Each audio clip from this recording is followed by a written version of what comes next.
L'actualité locale et régionale en continu. Grand Lille TV, toute info.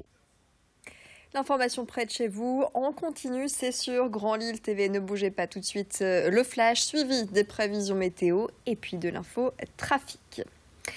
Depuis déjà un an, la vitesse de circulation est modulée sur l'autoroute A25 entre Bailleul et Anglo. Des panneaux vous indiquent votre vitesse de circulation maximale régulée en fonction du trafic. Le but, fluidifier les accès en évitant les coups de frein brusques et optimiser le remplissage de toutes les voies de circulation. Ce matin, à l'échangeur de Métrenne, des agents de la DIR, la Direction interdépartementale des routes, ont distribué des tracts aux automobilistes. L'occasion de donner des conseils et de faire le bilan de l'année. En moyenne, un automobiliste gagne 2 minutes 30 sur son trajet, soit 12 à 13 heures par an. Vincent Vieillard est allé capter la tendance sur place. Regardez. Je perds ma patience moi, dans les bouchons. Donc je préfère rouler tranquille, mais que le trafic soit fluide. On voit quand même qu'il y a une différence, il y a moins de bouchons. Les panneaux, ça, parfois, il n'y a pas beaucoup de monde qui respectait. Il y a des camions qui dépassaient. Ça veut dire que la circulation, parfois, est en difficulté. De toute façon, tout le monde respecte. C'est assez bien suivi dans l'ensemble. C'est archi nul. Vous pouvez rouler à 130. C'est indiqué que vous pouvez rouler à 130 alors que toute l'autoroute est bloquée. Alors comment vous roulez à 130 sur une autoroute qui est bloquée? L'extension sur la 25, l'échéance c'est 2018. Voilà. La même chose sur l'autoroute A22 de Neuville-en-Ferrin jusqu'à Ouascal, toujours dans le sens 130 vers Lille. On aura effectivement aussi une modulation dynamique d'accès, couplée à une modulation dynamique de vitesse, couplée à une modulation dynamique d'accès sur l'insertion de l'échangeur de Tourcoing, échéance 2018. Et ensuite, dans une deuxième phase, on aura également le déploiement de ces mesures sur l'autoroute A1, de l'échangeur de Dourges jusqu'à l'Équin, avec 3 échangeurs modulés au niveau des accès, que sont Carvin, Seclin et l'Équin.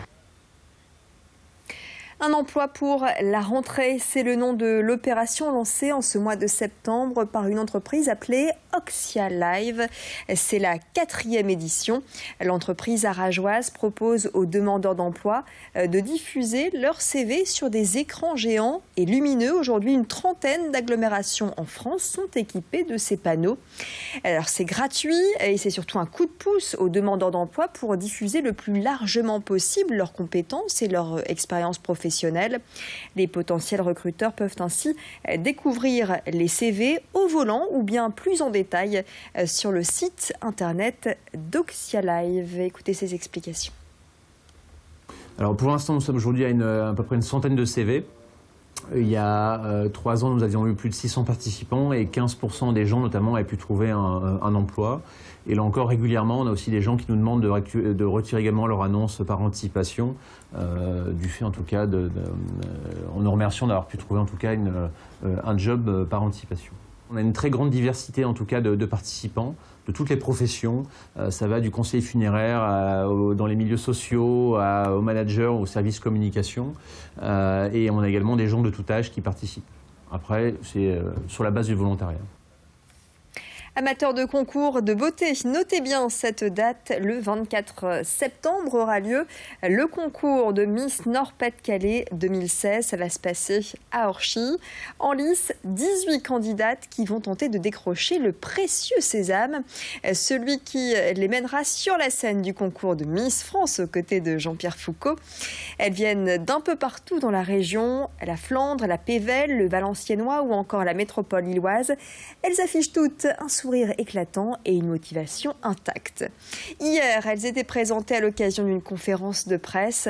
Alors un triplé est-il envisageable après l'élection de Camille Serre et d'Iris Mittenard, toutes deux Miss France ces 2 dernières années et originaires des Hauts-de-France?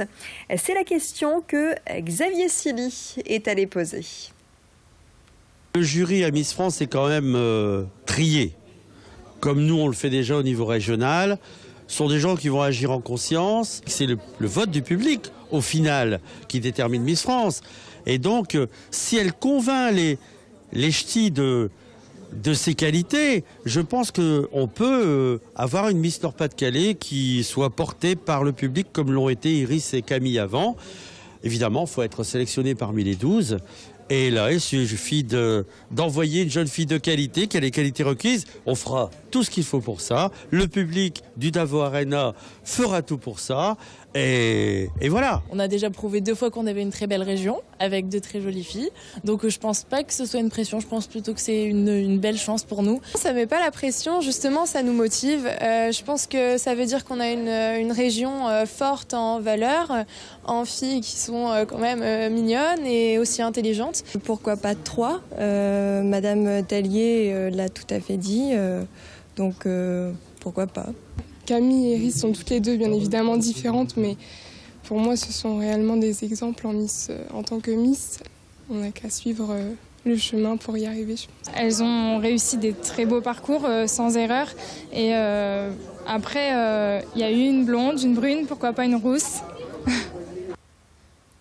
Voilà, ce sera le 24 septembre pour ce concours Miss Nord-Pas-de-Calais à la salle Davo Pével Arena. La billetterie est ouverte. Fin de ce flash, tout de suite les prévisions météo.